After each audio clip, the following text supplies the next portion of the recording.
हम इस कार्यक्रम में बात करेंगे उपवास की सामर्थ्य के बारे में और कैसे उपवास हमारी प्रार्थनामय आत्मिक यात्रा को प्रभावित करता है। बाइबल के अनुसार उपवास भोजन से परहेज करना है। यद्यपि अब हम 21वीं सदी में हैं, पर उन दिनों में जब उपवास होते थे, खासकर यीशु के दिनों में, तो उस समय इतनी लालसाएं नहीं होती थी जितनी आज हैं। तो उपवास करना साधारण तौर पर शारीरिक इच्छाओं का परहेज करना है, शरीर को नकारना है, ताकि हम गहराई में जाकर परमेश्वर को खोज सके।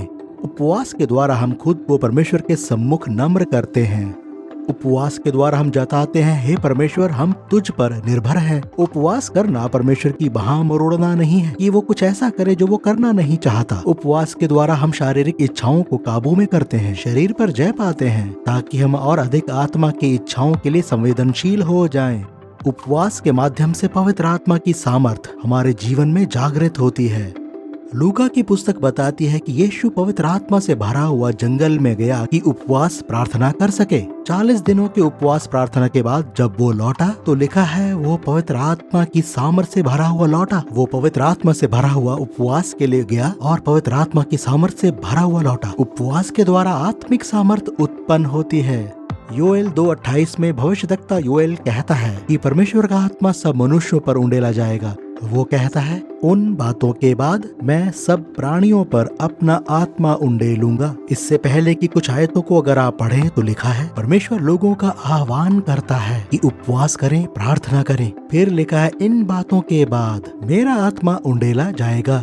हमारा मानना है कि परमेश्वर के लोग जो उपवास और प्रार्थना में हैं और पवित्र आत्मा के उंडेले जाने के बीच नाता है। परमेश्वर के आत्मा के उंडेले जाने को देखने के लिए मेरा ये विश्वास है, जैसा योएल कहता है, ये इस बात पर निर्भर करता है कि परमेश्वर के लोग उपवास और प्रार्थना करें। उपवास का दूसरा महत्व है, ये हमारे आत्मिक वरदान को चोखा कर देता है और पवित्र आत्मा के प्रति हमें और अधिक संवेदनशील कर देता है। मैंने उपवास के दौरान कई बार ये पाया कि मैं परमेश्वर के प्रति बहुत जागरूक हो चुका हूँ और परमेश्वर की उपस्थिति के लिए मैं बहुत परिचित हो चुका हूँ। अगर आप परमेश्वर से उसका और अधिक पाना चाहते हैं तो आप उपवास करें। मैं ये कहना चाहता हूँ, उपवास आत्मिक रूप में हमारी प्राप्त करने की क्षमता को बढ़ा देता है और हम शारीरिक इच्छाओं की रुकावट के बिना और अधिक प्राप्त करने वाले बनते जाते हैं। तो उपवास करना प्रकाशन पाने के लिए बेहतरीन है। उपवास के द्वारा हम तैयार होते हैं कि परमेश्वर से प्रकाशित वाक्य पा सके। उपवास के दौरान कुछ अन्य बातें जो होती हैं वो हैं, आप बेबस महसूस कर सकते हैं, क्योंकि ऐसा करना आपके शरीर को पसंद नहीं है। शरीर कभी नहीं चाहेगा कि आप उसे भोजन से वंचित रखें। इसलिए उपवास के दौरान कई बार आपको ऐसा लगेगा कि आप दुखी हैं और बहुत भूखा भी महसूस करेंगे। और जिस दिन उपवास करेंगे उस दिन कोई अच्छा भोजन लाएगा। जिस दिन आप उपवास करने का निर्णय लेंगे, चारों तरफ से आजमाइशें आ जाएंगी। जी हाँ, यही होगा। बस यही जरिया है कि आप परमेश्वर पर निर्भर करना सीखें। तो जब आपने उपवास किया, आप भूखे हैं और आपसे बर्दाश्त करना मुश्किल हो रहा है, तो बस परमेश्वर को याद करें, प्रभु ये मेरी भेंट है। ऐसे समय में मैं अपने शरीर का इनकार करता हूँ, क्योंकि प्रभु तू मुझे भोजन से प्रिय है।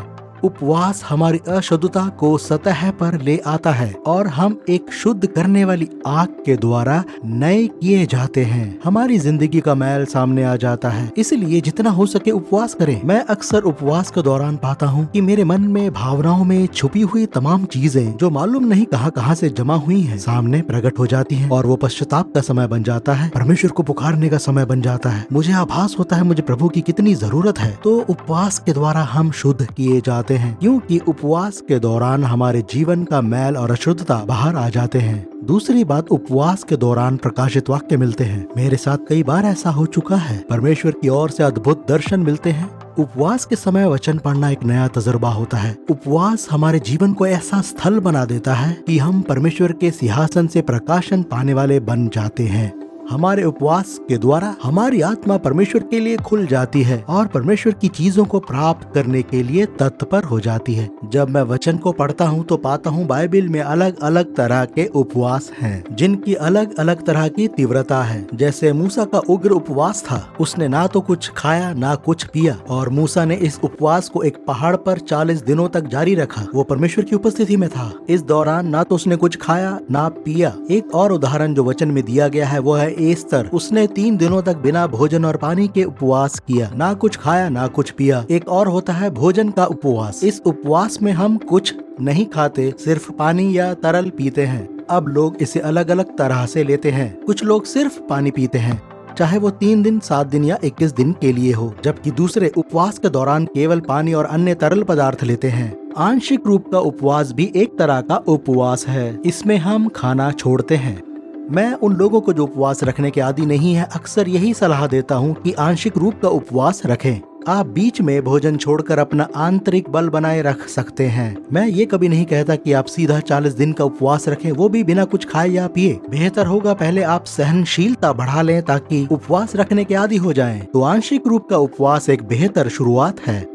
बाइबिल में अक्सर उपवास करने वाला एक और व्यक्ति था, उसका नाम था दानियल। अगर आप बाइबिल में उसके जीवन के बारे में पढ़ें तो उसके उपवास का अनोखा तरीका था। उसने मांसाहारी भोजन का त्याग किया और सब्जियों और फलों पर निर्भर रहा।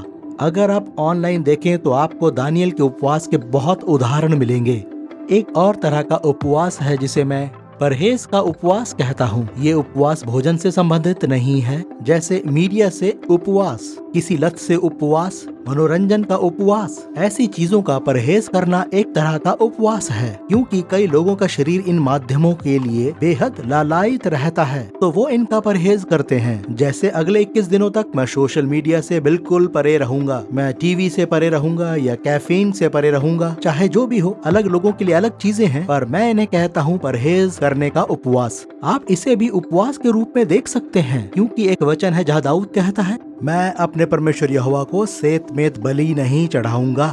दूसरे शब्दों में, अगर मुझे कोई कीमत नहीं चुकानी पड़ रही तो वो उपवास नहीं है, क्योंकि उपवास का अर्थ यही है, मैं खुद ही से इनकार करता हूँ, अपने शरीर का इनकार करता हूँ। तो प्रभावी उपवास के लिए शरीर का कोई ना कोई कष्ट उठाना जरूरी है। उपवास के लिए अन्य बातें जो विचारने योग्य हैं, वो है स्वास्थ्य संबंधी समस्याएं। अगर आप गर्भवती हैं या शरीर के ऐसे कुछ हालात हैं, तो इसके लिए मैं आपको सलाह दूंगा कि आप सबसे पहले डॉक्टर से जरूर बात करें। डॉक्टर की सलाह से ही उपवास रखें, अगर सच में उपवास रखना लाजमी है। पर मैं फिर कहूँगा, उपवास के लिए बुद्धिमान होना जरूरी है। अगर उपवास के दौरान आप चूक जाएं, तो किसी तरह खुद को दोषी न ठहराएं।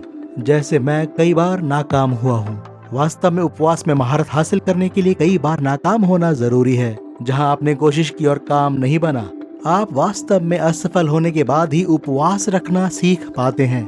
तो बस अपने आप को प्रोत्साहित करें, उठ खड़े हो, परमेश्वर से अनुग्रह मांगे और फिर उपवास करें। याद रखें, उपवास रखना शारीरिक इच्छाओं और भोजन करने से परहेज करना ही नहीं है, बल्कि उपवास का उद्देश्य है कि आप परमेश्वर के लिए और स्थान और समय निकाल सकें। मैं भोजन का परहेज करता हूँ ताकि अधिक प्रार्थना कर सकूं। पर अगर मैं भोजन का परहेज तो करता हूँ लेकिन दुआ नहीं करता, तो वो महज भूखा रहना ही है। सामर्थी उपवास वही है कि जब मैं उपवास करूं तो प्रार्थना में समय व्यतीत कर सकूं।